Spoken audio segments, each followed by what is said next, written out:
started.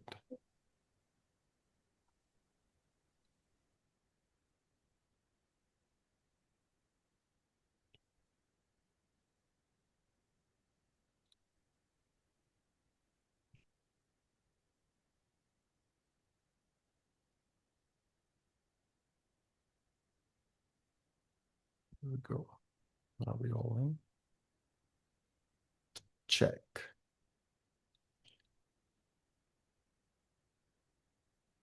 Good evening, everyone, and welcome to tonight's Thriving Dentist Expert Panel.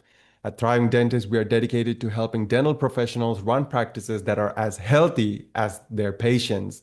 Tonight, we are tackling a transformation that is reshaping the industry, the evolution of DSOs, from support systems to true partners in practice growth and patient care.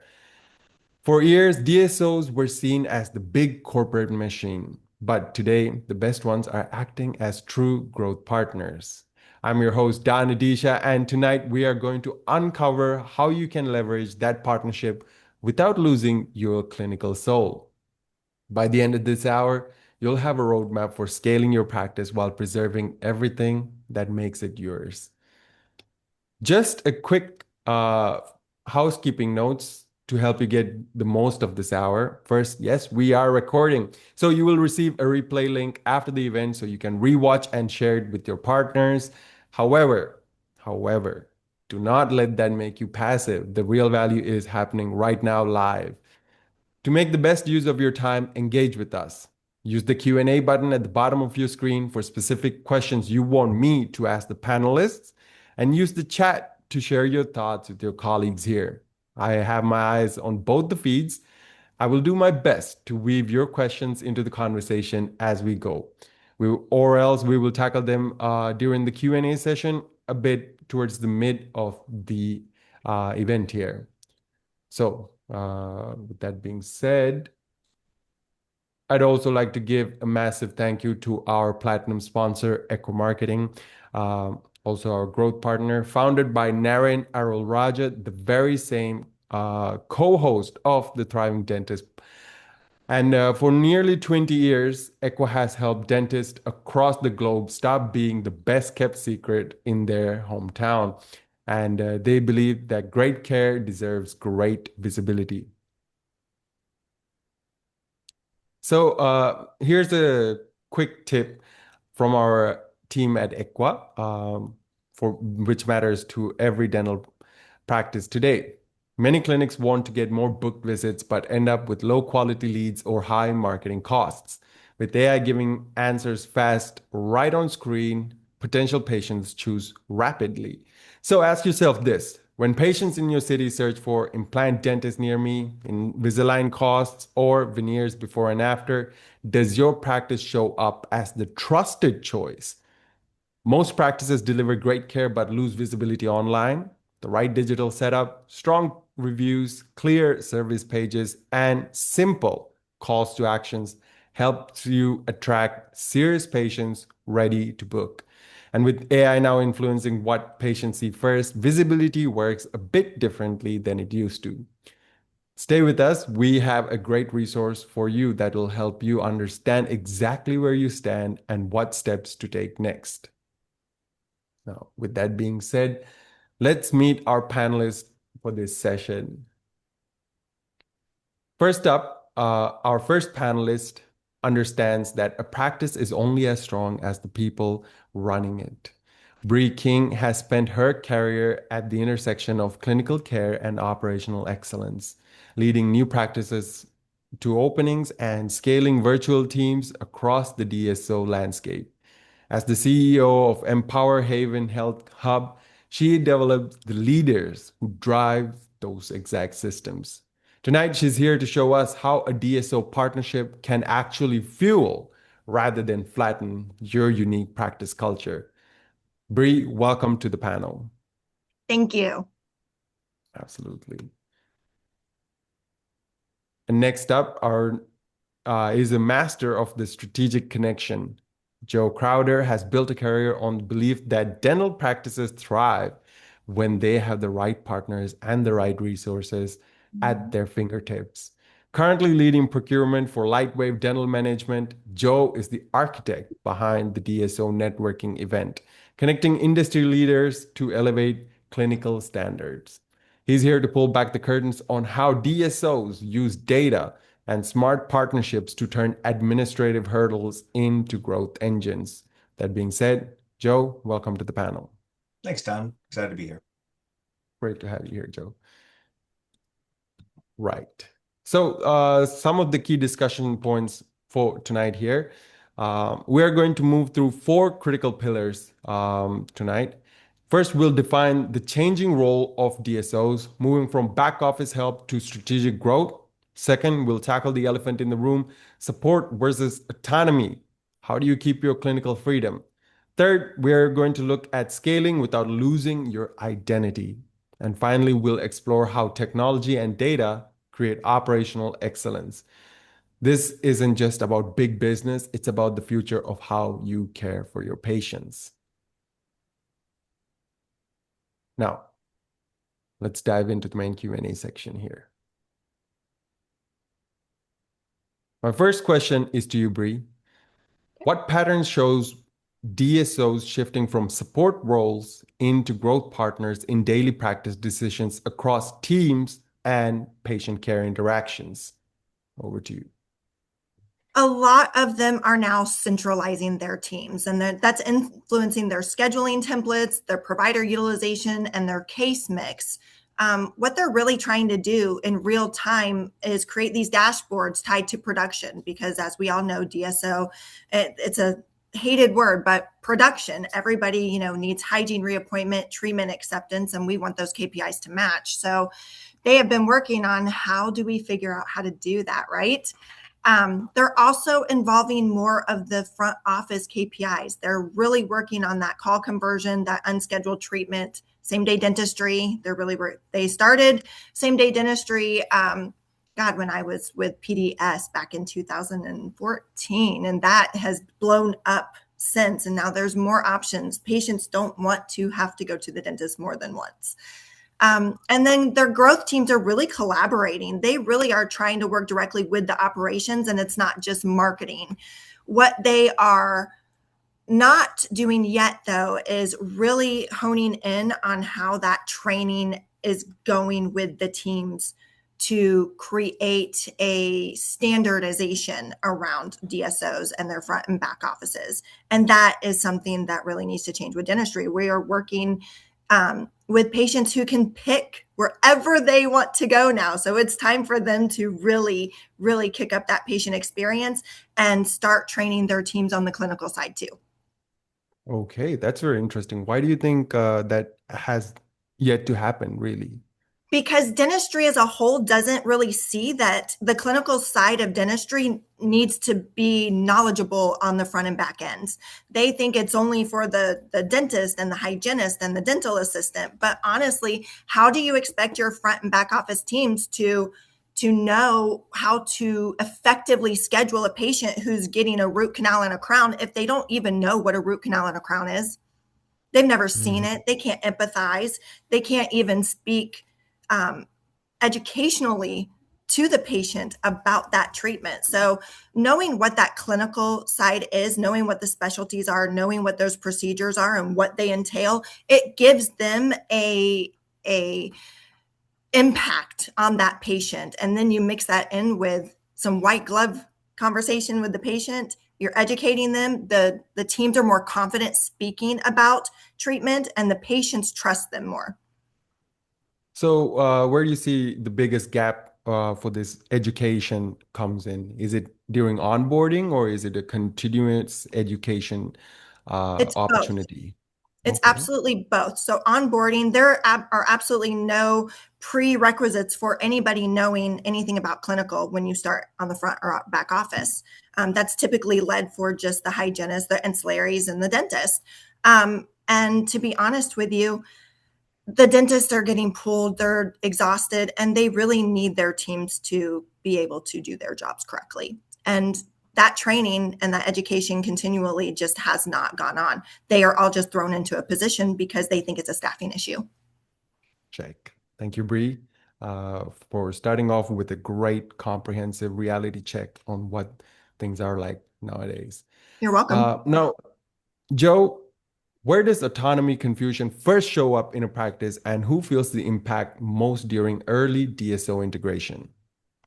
Yeah, I mean, this is kind of tagging on to what Bree was just saying. I think personnel and HR, so that's going to be one of the first places you're going to see. I mean, that's going to be one of your biggest initial changes and implementation of, I guess, centralized operations is with your personnel management. I mean, things as basic as switching over of paychecks to now we have this organizational structure and these operations that are going to affect your day-to-day activities. And I think that's probably one of the initial places where they see, um, I guess the balance between autonomy and process coming into play, right? So we've got an organization now that is, being layered on top of a practice that maybe there's 5 people there, maybe there are 30 people there, but it was its own little kingdom and its own little organization with its own culture and its own norms and its own processes, and now we're layering on top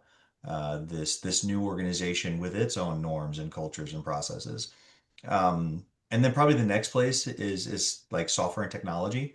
So your PMS, your RCM services, for where I live, procurement, like how supplies come into the practice and who you're using and what and how you're purchasing things. So I think a lot is thrown at a practice initially, and so there's multiple points where all of a sudden the practice realize like we're not on our own anymore. And, depending on how that's done and implemented, will really kind of set the tone for what the practice is going to expect of the organization. Now, Joe, how can a DSO perhaps pre-frame the integration to prevent this confusion from hitting HR and the PMS? Yeah, I mean, I think one of the things that's really important, and I've worked at a lot of organizations that were acquired, just interestingly enough in my career, having gone through that, or where we were acquiring organizations, and whether it was dental practices or entire, you know, companies that were acquired by much bigger organizations. I think there's this fear of communication, and there becomes this need to know. Um, Flow of information going down because you don't want to scare the people at the quote unquote bottom. And kind of to Bree's point earlier, I think you have to have an understanding of the organizational mission, right? You need to understand every layer, whether it's what the DSO is trying to accomplish by acquiring this practice or acquiring these practices, and they need to understand what the dentists are trying to do when it comes to patient care. And I think a lot of companies say you can teach dentistry, and it's really, really hard, right? We can hire outside of the industry. We can hire these experts who are really good in other organizations. And if they aren't committed to the mission, which is ultimately patient care, it really becomes obvious really fast. And I think aligning everyone to the mission and everyone understanding what the DSO is trying to accomplish, from top down to the basic sterilization tech, all the way up from what the dentist and the sterilization is trying to accomplish, has to float up to the CEO, and they all have to be aligned. Oh, that's amazing. So everyone needs to be aligned there. But perhaps that's interesting because what a CEO or is thinking about is not necessarily what the front desk needs to know, is it? Or it's just an alignment thing. I, I think I think they do need to know. Yeah, I do Oh, too. These are really flat organizations, right? If, Yeah. if if the CEO is not seeing the mission from the front end chair or from the the sterilizations tech's perspective, they're going to miss a lot. And then if the sterilization tech to the front office person is not seeing the mission, they're going to resist a lot. mhm. And resistance is probably the thing that kills initiatives at DSOs. Love that. Bree, did you want to add on to that? Well, in all honesty, everybody says that's not my job. And when a team is aligned and when they know how to help one another work as teammates, teamwork makes the dream work. That's how you progress. Check. There we go. Thanks very much, Bree, as well as Joe. Now, Bree, what signals tells you that a practice is relying more on a centralized system than local judgment in day-to-day patient and team decisions? Well, when they're looking at judgment versus systems, your judgment is going to come off of how your patients are feeling, not, oh, this is just what we do because, the schedules look full, but they're not optimized. And what I mean by that is when your teams know how to control the schedule, instead of saying, oh, well, when can you come in? It's no, I have a 10 a.m. on a Monday or I have a 3 p.m. on a Tuesday. Which one would you prefer? You need to control that schedule. Not only that, it's very, very important for the practices to have their playbooks and let their teams know that my dentist is in from 1 to 5. My other dentist is in from 10 to 2. And we need to know what procedures they do and how those protocols need to be done in order to schedule correctly. And they don't have any of that. So that's just centralizing. And again, that's systems. That's not judgment. When you are boxing them into templates, they're not really looking at real treatment needs. They're just following a system and a protocol when they really should be thinking about their judgment. When there's delays in decision making because they need approval, from going up the chain, instead of really being able to hone in on not only what your team needs, but what your patients need, which is the ultimate need. When you're following scripts, and I'm not here to say that scripts aren't important, they are not. But when you are teaching your teams a mindset, those scripts are helpful to get them on that mindset, but it really is a mindset to treat your teams and your patients with, red carpet treatment. And that mindset shifts when they understand how to handle those conversations, whether it's the first point of contact over the phone or whether it's the patient walking in the door. They need to understand what is expected of them at all times. And that they're not there yet. That's still a system. It's not a judgment. And the local leaders, they aren't adjusting very easily because, they're not sure which way's up or down right now.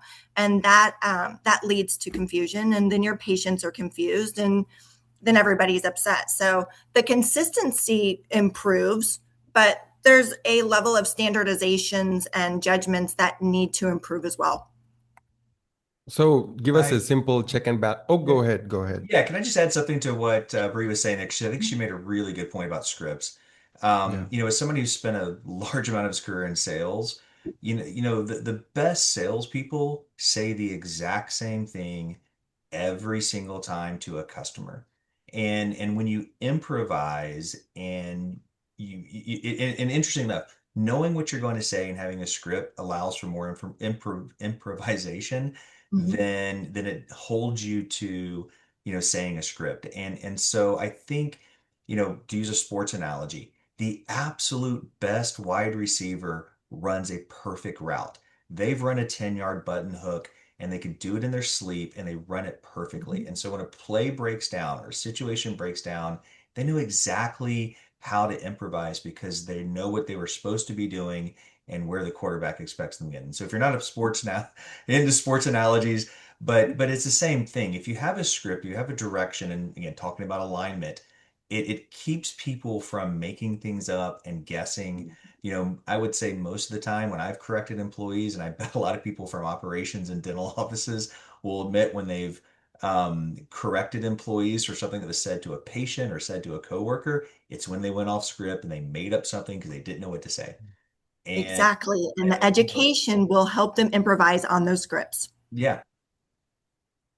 Check, check. Now, Brie, I was just going to ask, how do you translate a script into a mindset? It is really, and honestly, I like to beat it into the people that I train. It's unacceptable for anybody to ever ask, when can you come in? You need to control your schedule. It's just like when you go get a tire change or you go to a regular doctor. I don't understand when the mouth became a different part of your overall health. But when you go to a doctor, you don't sit there and argue about when you can come in. They tell you when you can come in and you make your arrangements to go to the doctor. When you go get a tire change, they don't tell you, oh, you can come in anytime. No, I've got this, and this. Which one would you prefer? It's the same with dentistry. And when they start looking at their patients as humans, this is a reservation. Dr. King would love to see you. He has reserved this spot for you. It's at 10 a.m. on Monday morning, November 22nd. We cannot wait to see you. It's a mindset. It is them walking into that practice and them understanding and feeling the smile that you have and seeing that you're so excited to see them. You're so excited they chose you. There we go. Let's make that shift. Thanks, Bree. Uh, Joe, how do you decide between standardizing operations and preserving local practice identity when patient expectations differ across locations? So- Yeah, I thought long and hard about this question, and one of the things I think maybe stumbled upon is I don't think patient expectations differ that much. I mean, there's some cultural differences, and then there's some, regional differences, but for the most part, patients want the absolute best care at a price they can afford, right? And even sometimes they want it at a price they can't afford. And so I think again, going back to organizational alignment, right? I think if you get around the fact that, hey, we're trying to provide the absolute best possible patient care, and where your autonomy uh, prevents that, then you should lose your autonomy. Where your autonomy is in alignment with providing the best possible patient care, then the organization should adopt that as a process, right? And so if you bring in a new practice and they have processes and things that aren't aligning with best possible care, then those things should go away. But if they have areas that are an improvement, I mean, I can't tell you how many times, especially from a procurement side, you know, um, I'll give a good example. So whitening, tooth whitening. There is an endless number of companies that provide tooth whitening and tooth whitening processes. And when you have, like, we do 100 different practices, it's really easy for everyone to do something a little bit different just because of the odds of who they just happen to select. And and I know we have been working at sort of, or at least I've been working at refining what we're offering to our patients, because I've noticed a few of our practices have a really good process with a really good product that drives revenue. I can just look at the purchases and I know they're doing a lot of tooth whitening, which is a high margin, high revenue product. And so we should be adopting that across the practices because clearly patients like it. Clearly it's getting a lot of case acceptance, and that should now become our new process. And all these other things we're doing need to go away, right? And so that's where you can preserve autonomy and improve process and remove the bad processes and quote Mhm. unquote autonomy from practices by adopting the best possible solution. Absolutely. You have to listen to what your patients are doing, Yeah. and they're going to tell you, and they will let you know what they like and what they don't like. And they love transparency. That's one thing that is so important for patients. Yeah. They'll tell you with their wallet or with their feet. Yep. Exactly. Let's talk a little bit about that. When they do give this feedback, how are you taking it back and, evaluating your current process and adjusting accordingly? What's the best practice you've seen? Um, Yeah, I mean that's it's kind of a broad question, but I would say again, I love the idea of they tell you with their wallet or their feet, right? So, what they're accepting and what they're willing to pay for, especially in elective services and non kind of emergency services, those will tell you where you've got strong spots and where you see them walking away from case acceptance or walking away from certain procedures, they'll tell you where you have weaknesses. And then you have to hone in, okay, what is the weakness? Is it the product or service? Is it how we're presenting it? Is it the education of staff? Is it the the clinician, right? You may have the wrong clinician presenting, the case in the wrong way. And so that kind of becomes a bit of an investigatory process. And if you have the right operations personnel and talented, experienced operation personnel, they can dig in and say, okay, yep, right process, right procedure, wrong person, or Yep. there. vice versa. Absolutely. Check. Thank you very much for that, Joe. Bree, did you have anything to add on to that by any chance? I don't. No, he's Okay, 100% correct. amazing. So as we move along our session here, I do want to remind our attendees, make use of your time here. Ask away. Drop your questions into the Q&A section over there down at the bottom. And in a few minutes, we'll get into our registrants questions. And over there, I will be also able to answer your questions as well. Well, I won't, but I will pitch them accordingly to the panelists. So please do make the best of your time. Drop those questions in, or else raise your hand. I will just unmute your mic and you can ask away that way as well. A quick reminder. So, Bree, what decision rule do you use when balancing clinical independence with corporate performance targets under production pressure? I hate the word production. I'm not even going to lie because everything comes down to KPIs. I know that for dentists and DSOs is the most important thing, right? But it's which one came first, the chicken or the egg, right? So for me, it is the education. And I will stand on this hill until I die. I've been in dentistry for 15 years.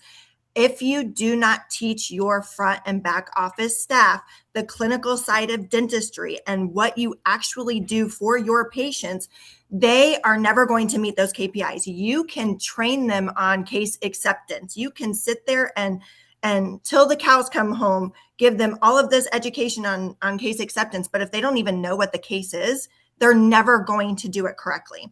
If you keep training them on how to handle leads from a script, but they don't even know, how to handle an emergency patient, and they don't know what to say because it's not important to them. There it is. That marketing lead is out the door. If you keep focusing on marketing and not focusing on educating your teams on dentistry, it doesn't matter how much you spend on marketing, they're going to lose that new patient and your retention is going to go down. And that's where all of the KPIs go. So in my opinion, when they actually know dentistry, when they actually know what the procedure is, on top of the full knowledge of insurance and what that equates to, from the insurance card to the verification to the billing, if they understand how to utilize their practice management software in conjunction with their third-party platforms, one of my favorites is MaxAssist, they will, and in their workflow, not the way they're trained, by the companies. And then on top of that, how to talk to the patient.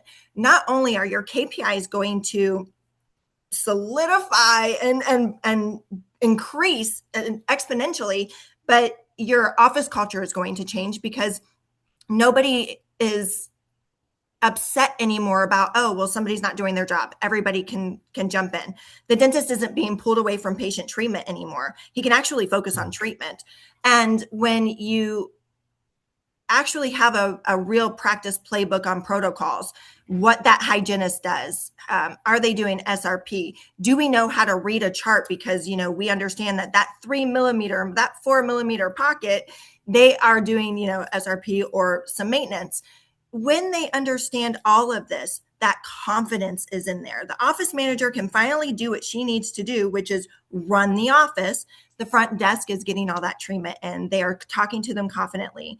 The KPIs just zoom. Okay, Bree. Now, how do we balance investing into the front and the back team along with, the productivity aspect of things? Well, they are consistently investing in the wrong things. They are consistently investing in marketing. They are consistently investing in case treatment, case acceptance, and training in those areas. And they're consistently investing in those scripts, like I said, but they aren't investing any time teaching their teams the clinical side of dentistry. And that is exactly why I built my training platform, is because there's nothing in existence right now that teaches from top to bottom, not only the clinical, but the white glove communication. And I took a year to build that because it's time that dentistry starts getting that standard. Check. And just one last question. What is kind of the timing, or rather, the time period that takes for this education to It occur? it takes 30 days from understanding to implementation. Okay, check. So 30 days is the investment Mhm. that we're looking to make for a wonderful white glove service Absolutely. backed with clinical knowledge for the front and the back end teams. Uh, Now, Joe, when scaling multiple locations, how do you choose between investing in leadership depth and pushing faster expansion under resource constraints? Yeah, so I mean, I think your leadership of the organization has to scale with the growth of your organization. I mean, I don't know that the two of those are mutually exclusive. I mean, I think you have to scale, but again, more importantly, we kind of keep hitting this same topic is alignment, right? And Yeah. I think an organization should put in constraints Mhm. and what their mission is. And so, set out with a mission statement that encompasses, okay, this is where our SG&A and spend is going to be. This is what our organization structure is going to be. When we hit these milestones, this is when we're going to expand to these centralized services and hold fast to that, right? It's really tempting when either a talented person comes available and you're like, hey, we'll add this person to the team and you're not quite there from a growth standpoint. And so you start building out a roster of talented leaders, but you don't have the office production to support the paychecks, right? I mean, that's just basic economics. And so if you're not, if you don't have a playbook to go back to where you can say, these are the rules, these are the guidelines for when we make these expansions in leadership, or these are the guidelines when we make these acquisitions or we make these or take these growth initiatives, and we need to have these fixtures in place from a leadership standpoint. If you're not going from a playbook that you're agreed upon and that you're set, you'll make guesses. Again, going back to scripts, right? You'll improvise, and then you'll improvise a mistake because you don't have a plan that you're working from.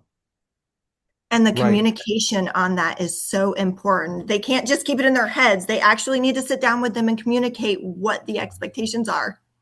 Yeah. Now, who is in charge of developing this playbook, Joe?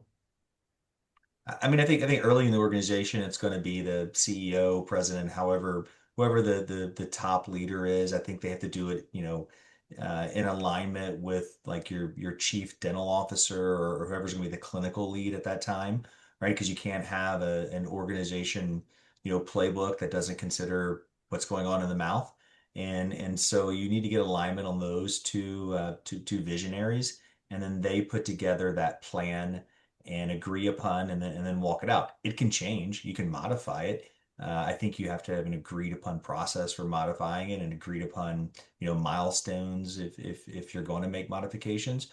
But I think it's going to be whoever is leading the operation side and whoever's leading the clinical side. Yeah. Fantastic. Fantastic.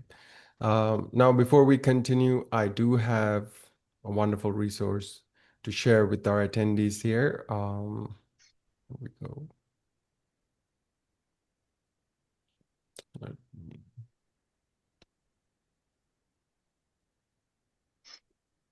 Right.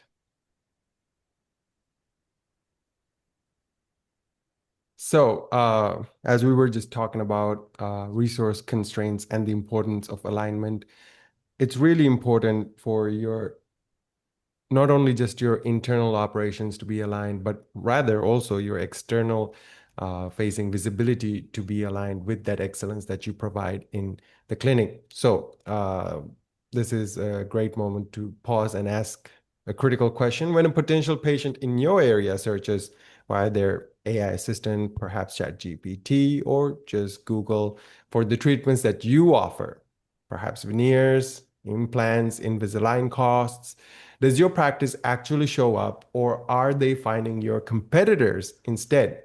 So, this is the core challenge our sponsor, Echo Marketing, solves every single day. They are one of the most trusted digital marketing organizations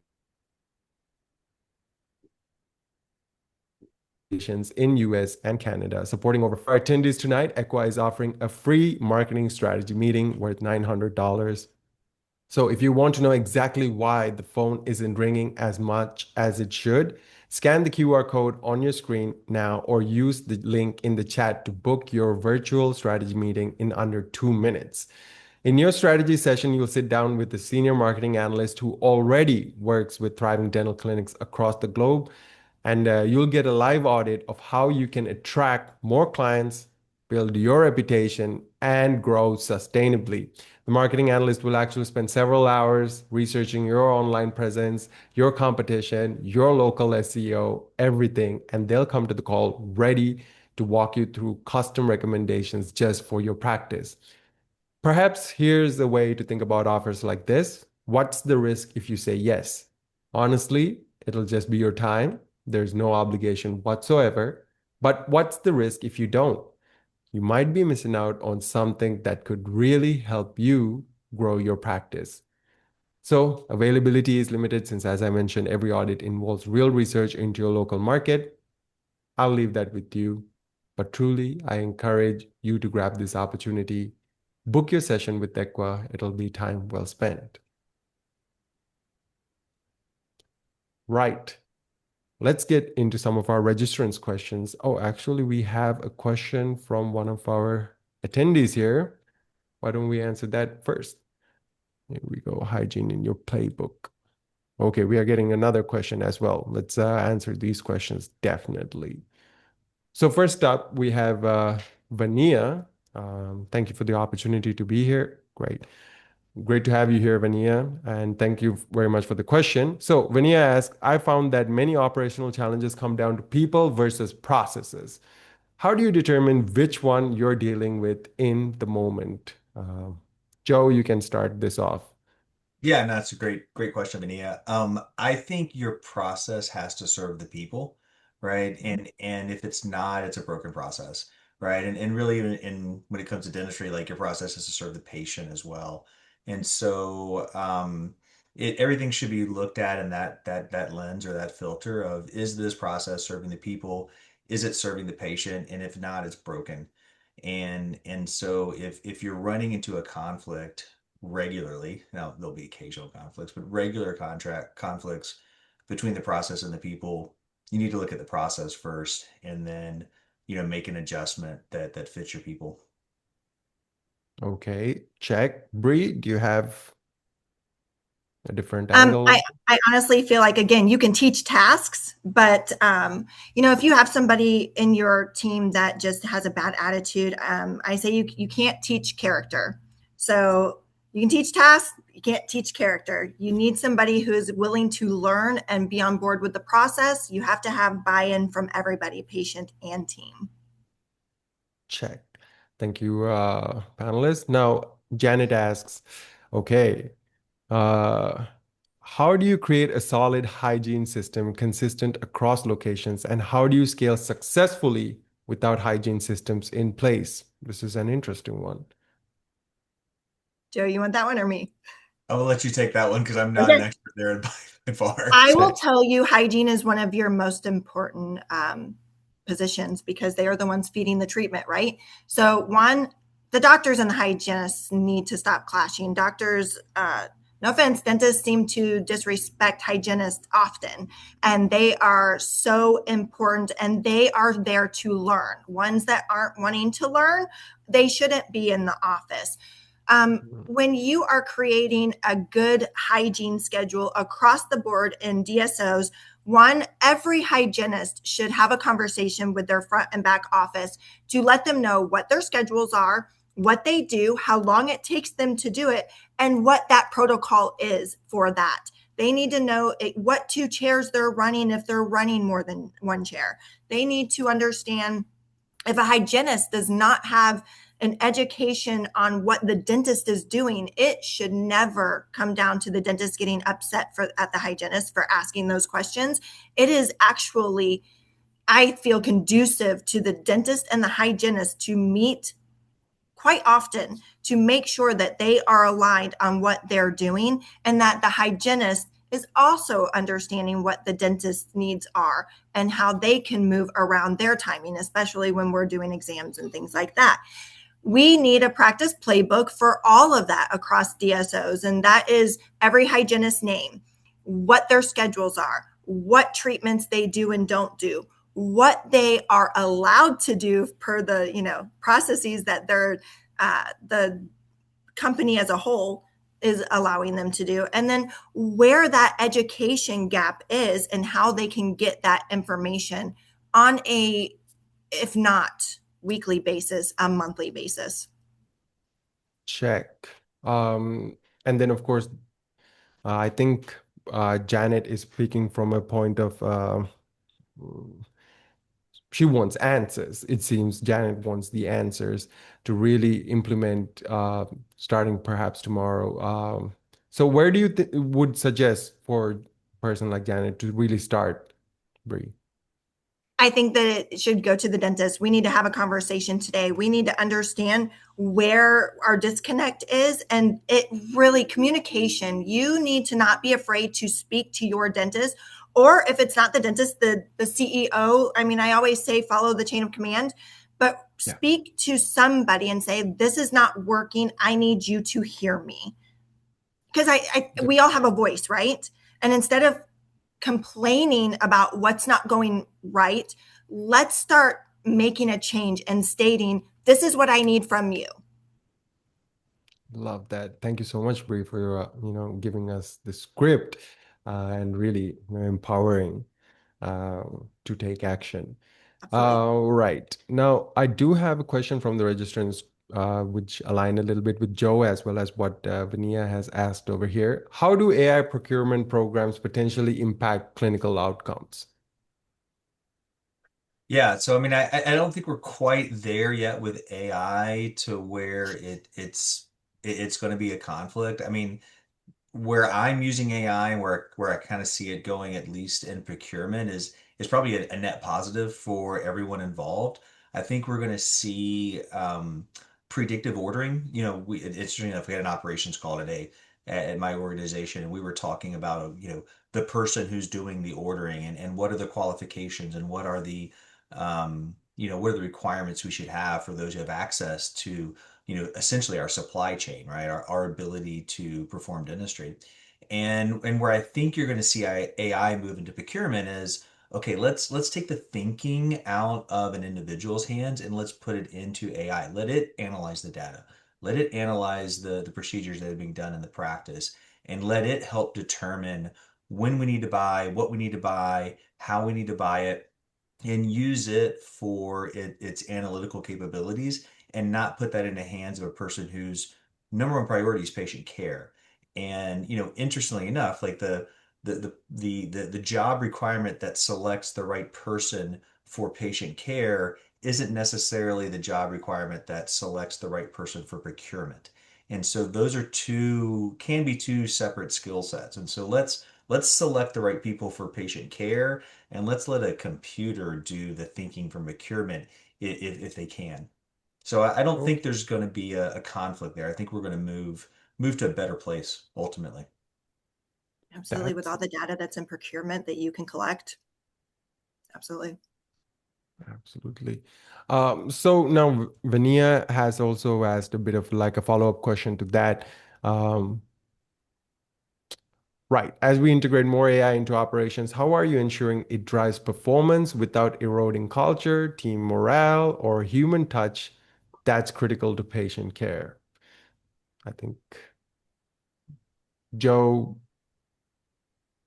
Yeah, I mean, I'll share a little bit of this. I mean, I don't touch patients as much, so I don't deal with AI with patients. I mean, again, I think you have to think of it as a force multiplier. It's something that improves everything you're doing, and it should come alongside you and help increase your impact and your ability to make positive changes in the organization. I'm guessing it's going to provide the same sort of tools and the same sort of empowerment for patient care. Bree, I'd love to know your thoughts on it.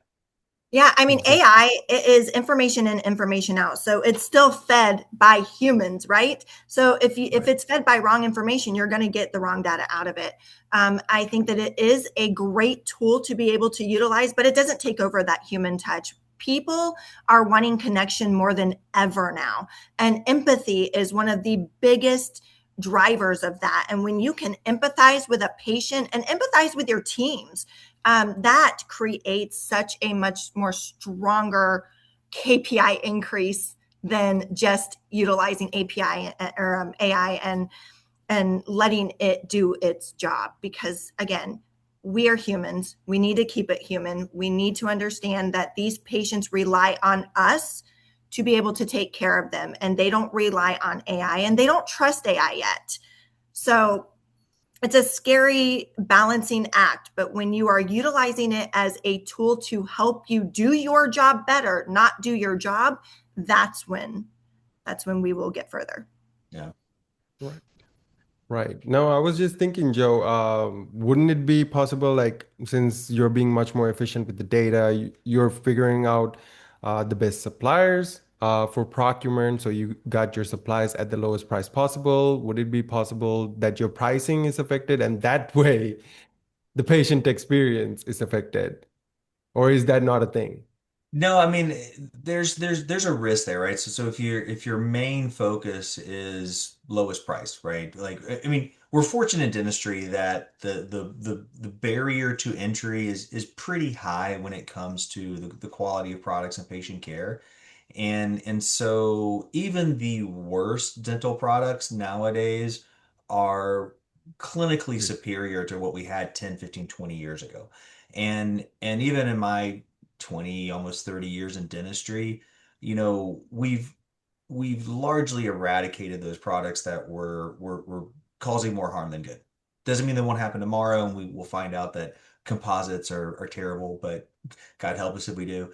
Um, but what I think again, you have to always balance, and again, that goes where the alignment conversation goes to, and that's why it's important for the CEO to know what is going on in the dentist's head when they're doing a procedure, when they're thinking about, reasonable and predictive, patient care.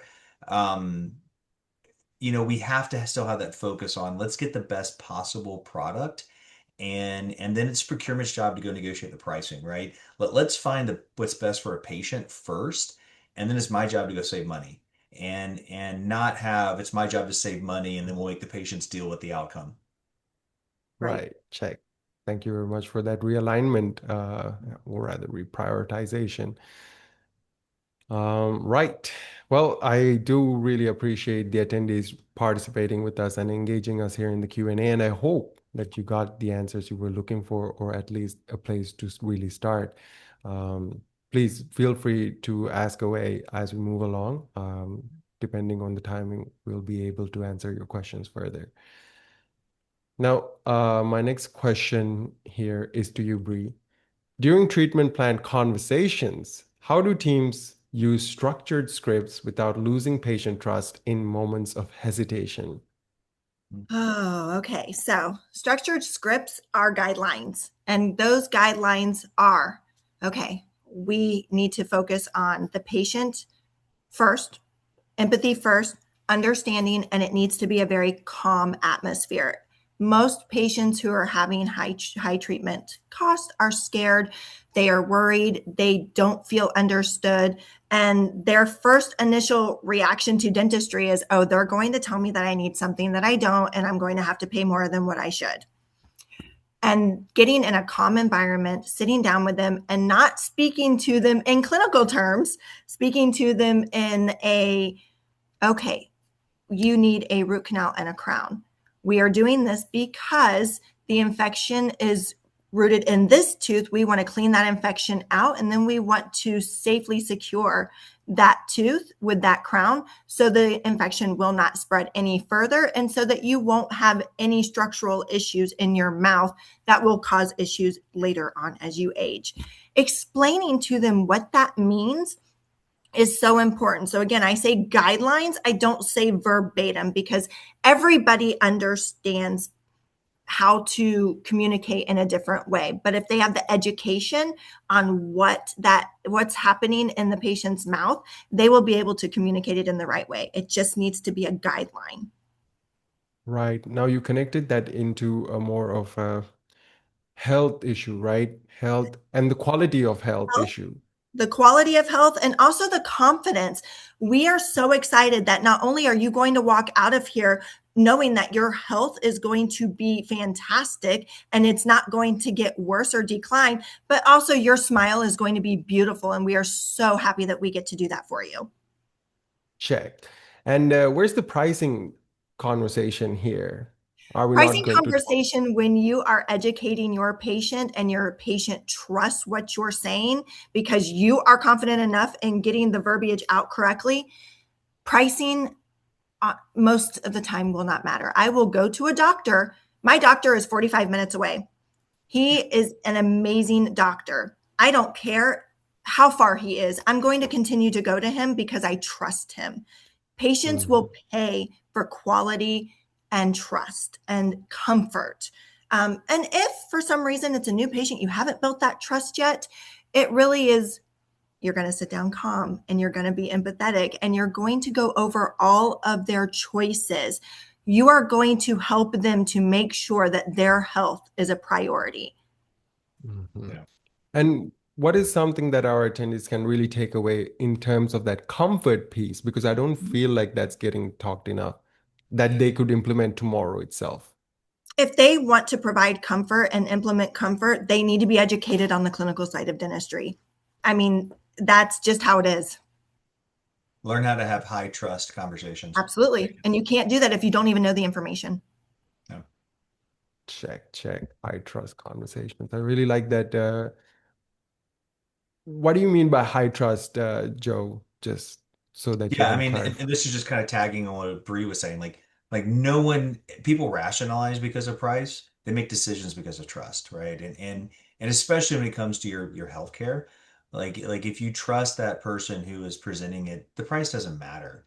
And I've always told people never be afraid of your price, never be afraid of what you're asking for. Make sure you built the trust that you feel justified in asking for it. Um, and if again, I used to be a dental assistant. I've seen cases presented. I've seen, I happen to have a dentist who I thought was a master at building high trust with patients, and almost no one ever turned down a treatment. And I will tell you, the price just didn't matter. That conversation almost never came up because they trusted him. And if you're having a case acceptance issue, I think your first issue is probably trust with the clinician or trust within the staff. They're just undermining it somewhere. Check. That and I love what Janet said, and she is so spot on. You have to ask questions. You have to get to know your patient. You have to. It does. I see doctors and dentists with some of the worst bedside manner. You got into a position, a career that deals with people.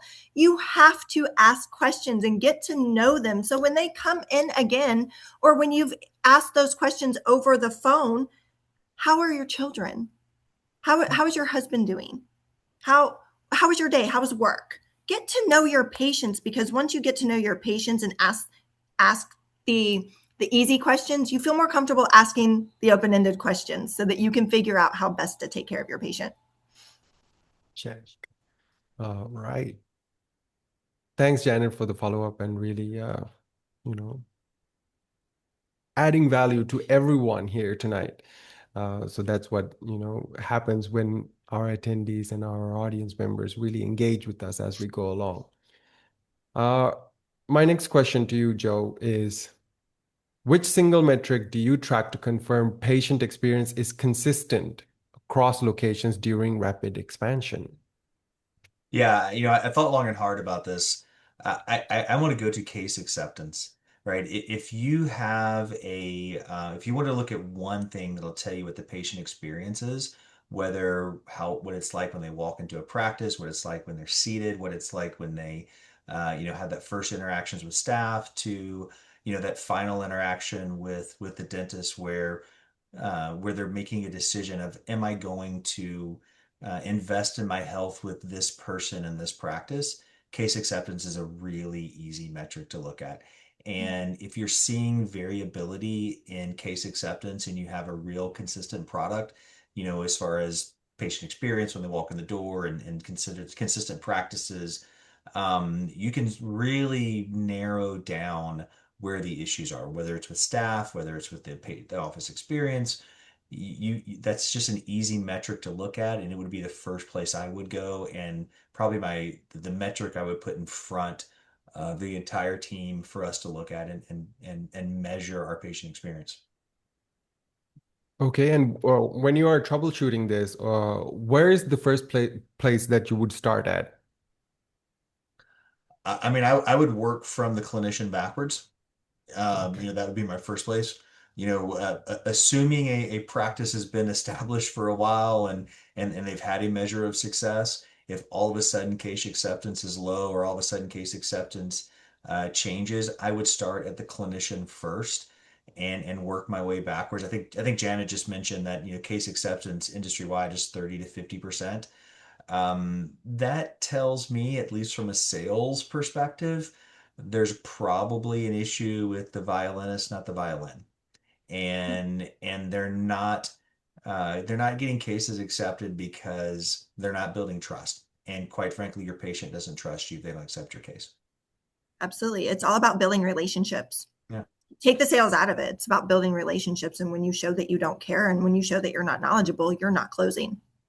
Yeah. No, Mm, no organization is going to keep a sales rep with a 30 Right. to 50% close rate. Right. yeah, that's her, and And that's the that is the Yeah. huge gap in dentistry. It's miseducation and uneducation. Yeah. now, Bree, what framework guides your decision to intervene at a location when performance drops, but local leadership resists change? So triggers for change or intervening at a location, do you have a sustained KPI decline? Is leadership inconsistent or is there high turnover? Patient complaints are a huge one and should be the number one, or experience breakdowns and missed production. Again, case acceptance. Why is that happening? And that's a huge data review first. You need to make sure to identify the root cause first. And like he said, case acceptance is probably the best one. I can agree with that.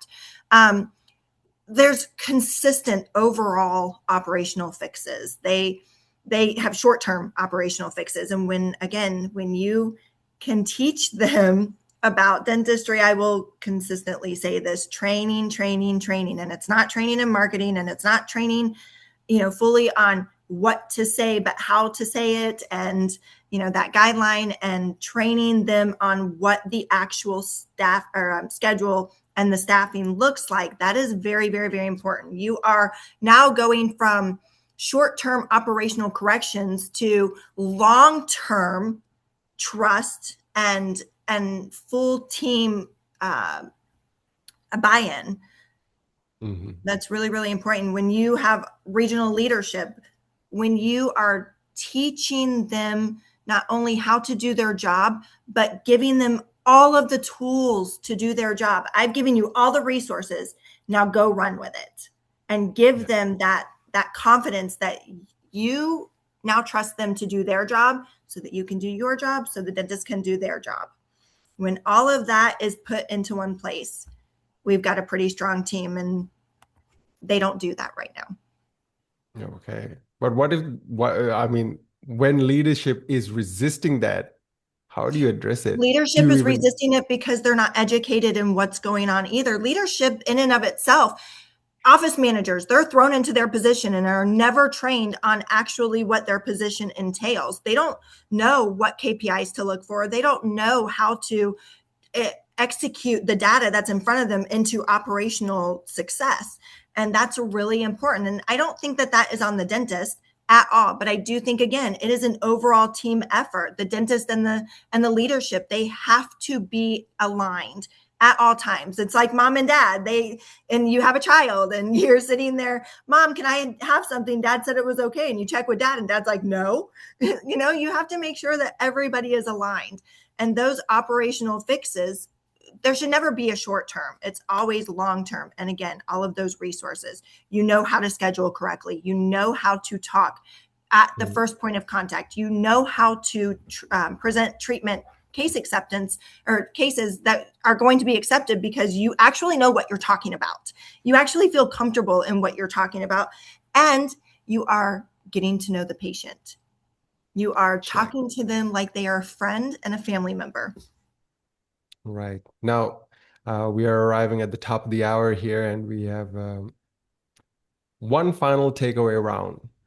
Bree, Joe, in 30 seconds, what is one thing a doctor should do tomorrow morning to start evolving their practice? Let's start with you, Joe. Yeah, I mean, kind of going back to what we were talking about is make sure they're aligned with the organizational objectives. And if they can't align with them, they need to find a new organization. And sometimes an organization objectives don't align with your personal objectives. And if you can't get on board, you should go. Alignment. I agree with that. I absolutely agree with that. Second one is, again, training, education. Educate your teams, invest in your teams, not invest in how to get more patients, because if you don't invest in your teams, those patient numbers will never increase. Yeah. Check. No, we have awesome. There are some really wonderful comments here on the chat box. Thank you so much, Janet and Vania, for joining in, and we really appreciate your comments here as well. Right. So as we wrap up, I do want to give a quick reminder. If you're feeling that visibility gap, scan the QR code or click the link in the chat for Echo Marketing Strategy Meeting. It is the most practical first step you can take tonight to ensure growth is on your radar. So go ahead and do that. The link is in the chat one final time. Now, we've covered tremendous ground here tonight. Bree, Joe, thank you so much for being so transparent with your frameworks. And of course, thank you to everyone who joined in on the chat. As you exit, a quick pop-up will appear on a new browser tab. It'll take 30 seconds for you to fill it up. It'll be a feedback form. Please do fill it up because that'll allow us to bring even better events to you. With that being said, panelists do hang back on the line for 2 minutes for a live debrief. With that being said, to our audience, keep on thriving, keep caring for those patients, and we'll see you at the next Thriving Dentist event. Good night, everyone. Thank you so much.